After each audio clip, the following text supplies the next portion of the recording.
కృతి సనన్ నటించిన రక్షాబంధన్ యాడ్ పై వివాదం రాజుకోవడంతో జీవా జ్యువెలరీ దాన్ని తొలగించింది. ఆ యాడ్ లో కృతి ధరించిన దుస్తులపై తీవ్ర విమర్శలు వచ్చాయి.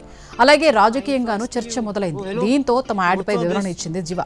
తమకు భారతీయ సంస్కృతి, సంప్రదాయాలు, పండుగలపై ఎంతో గౌరవం ఉందని తెలిపింది. రాఖీ లాంటి పండుగను కుటుంబమంతా చేసుకోవాలని భావించినట్టు తెలిపింది. అందులో భాగంగానే పెంపుడు జంతువులకు కూడా ప్రేమను పంచాలనుకున్నామని తెలిపింది. అయితే తమ యాడ్ వల్ల సమాజంలోని కొన్ని వర్గాల మనోభావాలు దెబ్బతిన్నాయని వివరించింది. ఉద్దేశపూర్వకంగా తాము ఆ పని చేయలేదని స్పష్టం చేసింది. యాడ్ను అన్ని మాధ్యమాల నుంచి తొలగిస్తున్నట్టు తెలిపింది.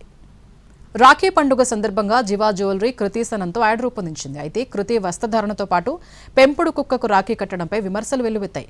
అలాంటి దుస్తులు వేసుకుని రాఖీ కట్టడాన్ని నటి, బీజేపీ పార్లమెంట్ సభ్యురాలు కంగనా రనౌత్ ఖండించారు. సంప్రదాయ భారతీయ పండుగకు ఎలాంటి దుస్తులు వేసుకోవాలో తెలియదా అని ప్రశ్నించారు. మరోవైపు కాంగ్రెస్ అగ్రనేత రాహుల్ గాంధీ యాడ్లో నటించిన కృతికి మద్దతిచ్చారు. వస్త్రధారణ అన్నది మహిళల వ్యక్తిగత అంశమన్నారు. ఒక మహిళ ఏ దుస్తులు వేసుకోవాలి, ఏం చేయాలి, ఎక్కడికి వెళ్లాలి అనేది పూర్తిగా వాళ్ల సొంత ఎంపికన్నారు రాహుల్. స్వేచ్ఛగా జీవిస్తున్న మహిళల్ని ట్రోల్ చేయటం తప్పు అన్నారు రాహుల్.